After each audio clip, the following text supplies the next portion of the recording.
Hello friends, आज अपना topic है एक्स्ट्रा हेपेटिक बिलियरी सिस्टम। ठीक है, डाइजेस्टिव सिस्टम अपना टॉपिक चल रहा है। इससे पहले अपन ने क्या क्या डिस्कस किया, 3 पॉइंट डिस्कस किए थे इसके अंदर। First one digestive enzyme, then second digestive organ, और थर्ड कौन सा किया था, डाइजेस्टिव जूस। फोर्थ है extra hepatic biliary system. Extra मतलब बाहर, किसके? हेपेटिक बोले तो लीवर। लीवर के बाहर बिलियरी सिस्टम को अपने को क्या करनी है, स्टडी करनी। क्या होगा ये देखो, ये है लीवर, सपोज ये है लीवर, ये है लीवर की लोब। ये कौन सी होगी? लेफ्ट लोब होगी। ठीक है,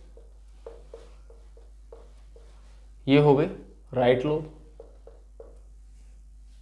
ठीक है, दोनों लोब से निकलती है क्या? डक्ट। कौन सी? Hepatic duct. यहां पर क्या है? Gall bladder. गॉल ब्लैडर से निकलेगी एक डक्ट। ठीक है, दोनों क्या होगी? कनेक्ट होंगी। कनेक्ट होने के बाद में इधर है पेनक्रियाज। सपोज ये पेनक्रियाज है, ये गॉल ब्लैडर है, तो इसकी डक्ट भी क्या होगी? कनेक्ट होगी। और उसके बाद में ये क्या होगी? ये है ड्यूडेनम। ठीक है, यहां पर क्या प्रेजेंट होगी? Sphincter of ODI. ठीक है, बिलियरी सिस्टम में अपने को देखना है क्या है कि left lobe and right lobe, liver की दोनों लोब से क्या होगी? बाइल का फॉर्मेशन होगा। पिछली क्लास में अपन ने देखा था बाइल का फॉर्मेशन कहां से होता है? लीवर से। सिंथेसिस तो कहां से होता है? लीवर से। अब ये बाइल के मतलब जो बाइल का निर्माण होगा लीवर के अंदर, वो आगे जाएगी। राइट लोब से निकलेगी कौन सी?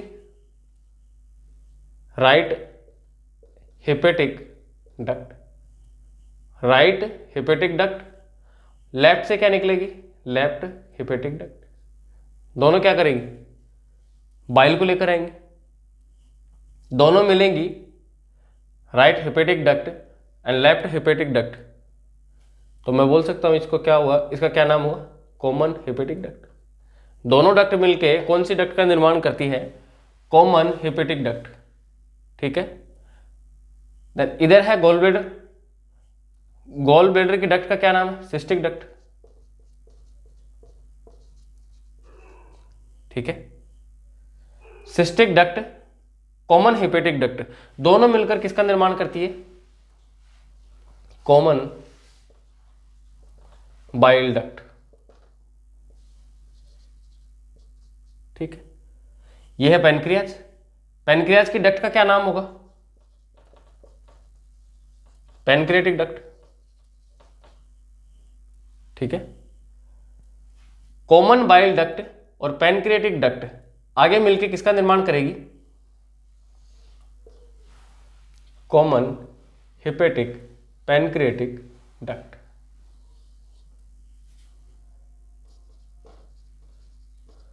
Common hepato pancreatic duct. ठीक है, पेनक्रियाटिक डक्ट और कॉमन बाइल डक्ट मिलकर किसका निर्माण कर रही है? कॉमन हेपेटो पेनक्रियाटिक डक्ट का, जो आगे जाकर कहां पर ओपन होगी? वो ड्यूडेनम के अंदर। ठीक है, और कौन से पोर्शन में और कौन से स्फिंक्टर इनको कंट्रोल करेगी? Sphincter of ODI. देखिए, बाइल का निर्माण तो हो रहा है यहाँ पे, जबकि बाइल स्टोर हो रहा है कहाँ पे? गॉल ब्लैडर में। कैसे होता है ये? यहाँ से बाइल का निर्माण हुआ, बाइल दोनों डक्ट से होते हुए आगे गया, लेफ्ट हेपेटिक डक्ट में आया, मतलब कॉमन हेपेटिक डक्ट में आया। कॉमन हेपेटिक डक्ट से होते हुए बाइल कहाँ मूव? इधर मूव करेगा, किधर? आगे की तरफ, कॉमन बाइल डक्ट की तरफ। कॉमन बाइल डक्ट से होते हुए इधर जाएगा क्या? कॉमन हेपेटो पेनक्रियाटिक डक्ट की तरफ। यहां से फिर इधर ओपन होगा ड्यूडेनम में। यदि रिक्वायरमेंट होगी तो यहां पर ये काम आएगा बाइल। यहां से आता हुआ बाइल यहां पर आया, यदि इसकी रिक्वायरमेंट होगी तो यहाँ पर ये काम आएगा, यदि रिक्वायरमेंट नहीं हुई तो वापस ही आएगा और गॉल ब्लैडर में आके क्या होगा, स्टोर होगा। एवरी डे गॉल ब्लैडर लगभग 30 से 50 ml बाइल क्या करती है, सिक्रेट करता है। यहां पर क्या होती है, बाइल स्टोर होती है। लेकिन एक कंडीशन है, जब लीवर बाइल का निर्माण करती है और बाहर ये डक्ट के अंदर आती है तो इस जगह पे उसकी कंसंट्रेशन अलग होती है और इसकी कंसंट्रेशन क्या होती है, अलग होती है। ये क्या होता है, विस्कस होता है। क्यों होता है, यहाँ का पानी का एब्जॉर्प्शन क्या हो जाता है, ज़्यादा हो जाता है, यहाँ पर नहीं होता है। यहाँ पर लगभग 97% होता है क्या, और यहाँ पर 95%। क्या होता है, ये विस्कस होता है। ठीक है, हाईली कंसंट्रेटेड हो जाता है, किस वजह से होता है, यहाँ पर आके इसका एब्जॉर्प्शन हो जाता है, किसका, पानी का। ठीक है, फिर से एक बार देखना, बाइल यदि यहाँ पर काम आ रहा है तो ठीक है, यदि काम नहीं आ रहा है तो गॉल ब्लैडर में आके क्या होगा, स्टोर होगा और 30 से 50 ml क्या होगा पर डे ये सिक्रेट होगा। और सिक्रेट होगा तो यहाँ पर क्या है, स्टोर होने की वजह से यहाँ अधिक विस्कस होगा, गाढ़ा होगा, अवशोषण की वजह से। किसकी वजह से, अवशोषण की वजह से। ठीक है, नेक्स्ट है, ये था biliary system, extra hepatic biliary system. Next इसके बाद में है fifth topic, sphincter of GI tract. GI tract में कितने स्फिंक्टर होंगे,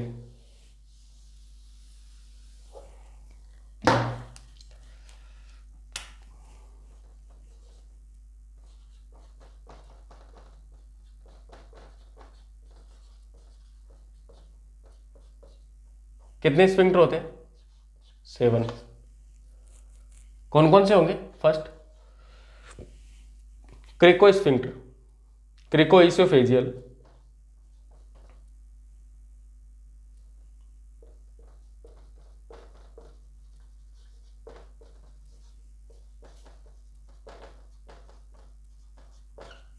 फर्स्ट वन। इसी का दूसरा नाम क्या है, upper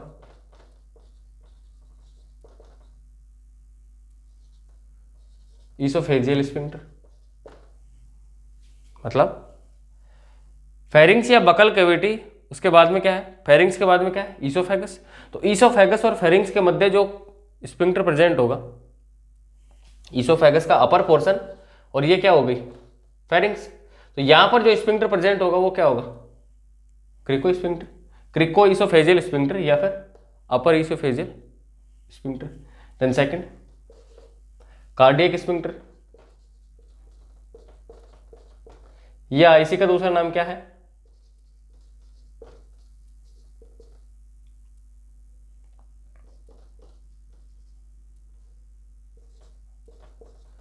lower oesophageal sphincter.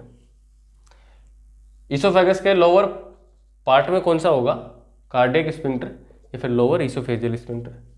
Third होगा, आप जानते हैं इसके बाद में pyloric sphincter.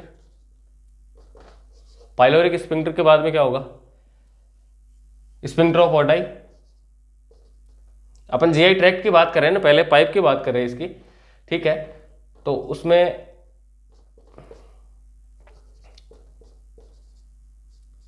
Ileocaecal sphincter. Next है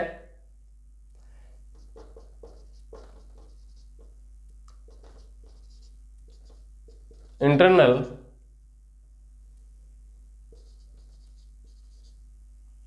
एनल स्फिंक्टर। सिक्स्थ है external anal sphincter and seventh है sphincter of Oddi. GI tract में कितने स्फिंक्टर हैं, 7 स्फिंक्टर है। फर्स्ट है क्रिको इसोफेजियल स्फिंक्टर या फिर अपर इसोफेजियल स्फिंक्टर। इसके बाद में है कार्डियक स्फिंक्टर या फिर lower oesophageal sphincter, then pyloric sphincter उसके बाद में हो गया इलियोसिकल स्फिंक्टर, और उसके बाद में internal anal sphincter, external anal sphincter और स्फिंक्टर ऑफ ओटाई। ये है फिफ्थ पॉइंट अपना। सिक्स्थ पॉइंट क्या है? टर्मिनोलॉजी।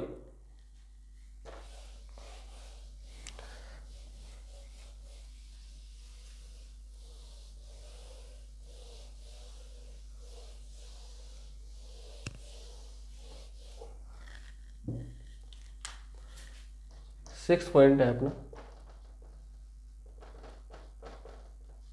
टर्मिनोलॉजी। फर्स्ट टर्म कौन सी होगी? इंजेक्शन। सेकंड, खाने को अपन ने क्या ओरल कैविटी में लिया, ठीक है। उसके बाद में क्या होगा? चेविंग होगी या मास्टिकेशन होगा या फिर मैकेनिकल डाइजेशन होगा। चेविंग या फिर मैकेनिकल डाइजेशन। देन उसके बाद में क्या होगा? स्वलोविंग।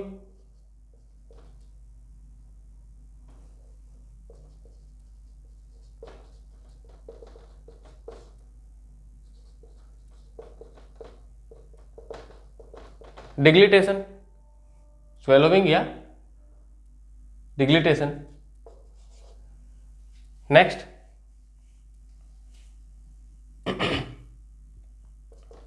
मैकेनिकल डाइजेशन, ठीक है। मैकेनिकल डाइजेशन के बाद में क्या होगा?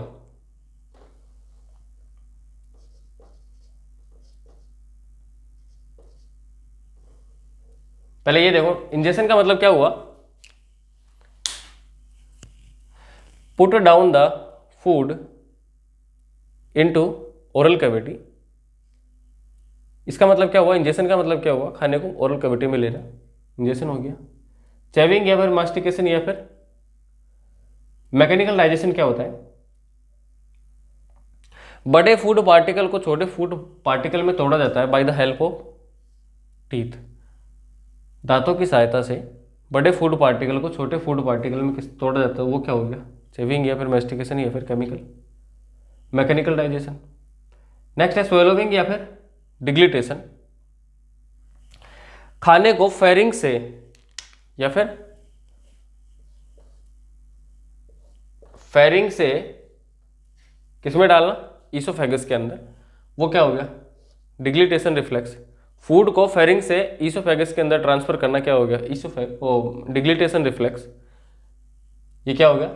डिग्लिटेशन रिफ्लेक्स। अब बात ये है कि डिग्लिटेशन रिफ्लेक्स, इसका क्वेश्चन भी आया हुआ है, ये वॉलेंट्री होता है या इनवॉलेंट्री? दोनों प्रकार का होता है, ये वॉलेंट्री भी होता है। पहले कौन सा होगा? वॉलेंट्री। देन कौन सा होगा? इनवॉलेंट्री। जब अपन खाने को निकलते हैं, फोर्सफुली निकलते हैं, तो वो कौन सी कंडीशन होगी? वॉलेंट्री, क्योंकि वो अपने कंट्रोल में। लेकिन जैसे ही वो ईसोफेगस के अंदर जाता है तो उसका अपने पास क्या कंट्रोल नहीं होता, तो वो इनवॉलेंट्री हो गया। नेक्स्ट एक क्वेश्चन ये भी आया कि डिग्लिटेशन रिफ्लेक्स सेंटर कहां पर होता है?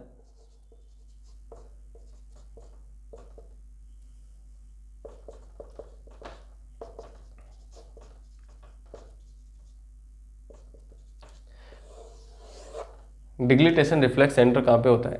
वो होता है मेडुला ओब्लोंगेटा में,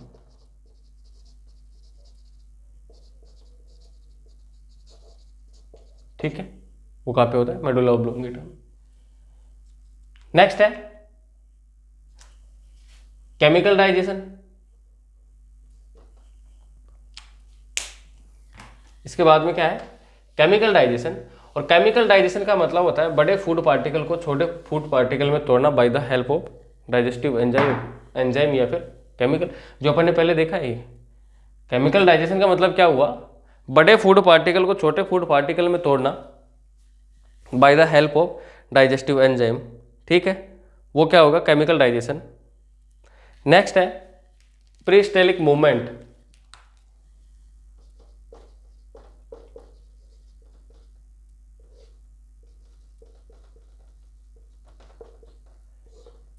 या इसी को बोल सकते हैं अपन bowel movement. Movement of GI tract, ठीक है, मूवमेंट ऑफ जीआई ट्रैक्ट या GIT organ by the help of muscles.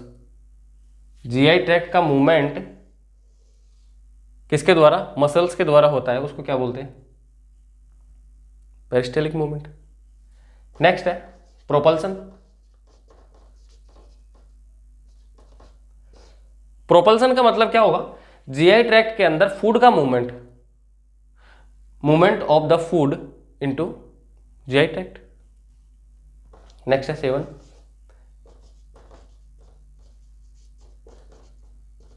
Absorption. Absorption का मतलब क्या हुआ? डाइजेस्टिव फूड कंटेंट का एलिमेंट्री कैनाल की ल्यूमेन से ब्लड के अंदर ट्रांसफर होना। The movement of digestive food particle into blood, कहां से? एलिमेंट्री कैनाल से ब्लड के अंदर ट्रांसफर होना, वो क्या हो गया? एब्जॉर्प्शन हो गया। नेक्स्ट है excretion. Elimination of the food particle via elimination of the stool via elimination of the stool via anus, वो हो गया एक्सक्रेशन।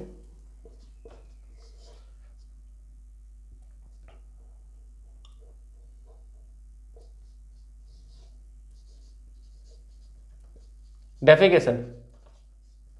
डेफिकेशन का मतलब क्या होता है? Process of excretion. एक्सक्रेशन की प्रोसेस होगी, वो क्या होगी? डेफिकेशन। नेक्स्ट है मेलेना। मेलेना का मतलब क्या हुआ? Old blood in stool. तो इस पे एक क्वेश्चन आया हुआ है कि यदि एक पेशेंट के ब्लीडिंग हो रही है, कहां पे? स्मॉल इंटेस्टाइन में, और उसके स्टूल के अंदर क्या है? ब्लड प्रेजेंट है, तो क्या वो मेलेना होगा या फिर हेमेटोचीजिया होगा? तो वो होगा मेलेना। स्मॉल गट से ये क्या हुआ? स्मॉल गट के अंदर ब्लीडिंग हो रही है, वो स्मॉल गट से जाएगा लार्ज इंटेस्टाइन के अंदर भी, और वहां से होते हुए क्या जाएगा? स्टूल के थ्रू बाहर जा रहा है, तो वो हो गया कौन सा? Old blood. मतलब old blood in stool. Next है हेमेटोचीजिया। हेमेटोचीजिया का मतलब क्या हुआ? New blood in stool. तो इसके अंदर क्या होगा? ब्लीडिंग कहां पे हो रही है? लार्ज इंटेस्टाइन के अंदर। जब पेशेंट के लार्ज इंटेस्टाइन के अंदर ब्लीडिंग हो रही है और वो स्टूल के थ्रू ब्लड आ रहा है, तो वो कंडीशन कौन सी होगी? हेमेटोचीजिया, कि वो फ्रेश ब्लड होगा। कौन सा ब्लड होगा इसके अंदर? न्यू ब्लड, या मैं बोल सकता हूं फ्रेश ब्लड। ठीक है। नेक्स्ट एक और है हेमेटेमेसिस। हेमेटेमेसिस का मतलब क्या हो गया? Blood in vomiting. यदि किसी पेशेंट की, कोई पेशेंट उल्टी कर रहा है और उसके अंदर ब्लड है, तो वो कंडीशन कौन सी होगी? हेमेटेमेसिस। कितनी अपने टर्मिनोलॉजी डिस्कस की है? 12। एक बार फिर से देखना। इंजेक्शन का मतलब क्या हुआ? खाने को ओरल कैविटी के अंदर लेना, इंजेक्शन हो गया। चेविंग या फिर मेस्टिकेशन या फिर मैकेनिकल डाइजेशन क्या होगा? बड़े फूड पार्टिकल को छोटे फूड पार्टिकल में तोड़ना bye the help of teeth. Swallowing या फिर डिग्लिटेशन क्या होगा? फेरिंग्स से खाने को किधर? इसोफेगस के अंदर ट्रांसफर करना। ठीक है। ये किससे होगा? डिग्लिटेशन रिफ्लेक्स से होगा, और वो उसका सेंटर कहां पे होगा? मेडुला ओब्लोंगेटा में। जबकि ये वॉलंटरी प्रोसेस या इनवॉलंटरी, दोनों प्रकार की, दोनों टाइप की प्रोसेस है। फर्स्ट होगी ये कौन सी? वॉलंटरी, देन सेकंड होगी इनवॉलंटरी, सीक्वेंस में, है ना। नेक्स्ट है केमिकल डाइजेशन। वही बड़े फूड पार्टिकल को छोटे फूड पार्टिकल में तोड़ा जाएगा by help of digestive enzyme या फिर केमिकल, क्योंकि एंजाइम ही बेसिकली क्या है? केमिकल ही है। नेक्स्ट है peristaltic movement, movement of the GIT, movement of the GIT by the help of muscles. Next propulsion, movement of the food particle into the GIT. Next absorption, food particle, digested food particle का alimentary canal या फिर intestine के lumen से blood के अंदर transfer होना, absorption हो गया। नेक्स्ट एक्सक्रेशन क्या हो गया? Elimination of the stool via anus. Defecation, process of the excretion, defecation हो गया। Melaena, old blood in stool. Next है haematochezia, new blood in stool. Haematemesis, haematemesis का मतलब है ब्लड इन द वोमिटिंग। तो 6 टॉपिक अपन ने देख लिए, 4 टॉपिक और रिमेनिंग है अपने इंट्रोडक्शन वाले पोर्शन में, वो नेक्स्ट में देखेंगे लेक्चर में। Thank you.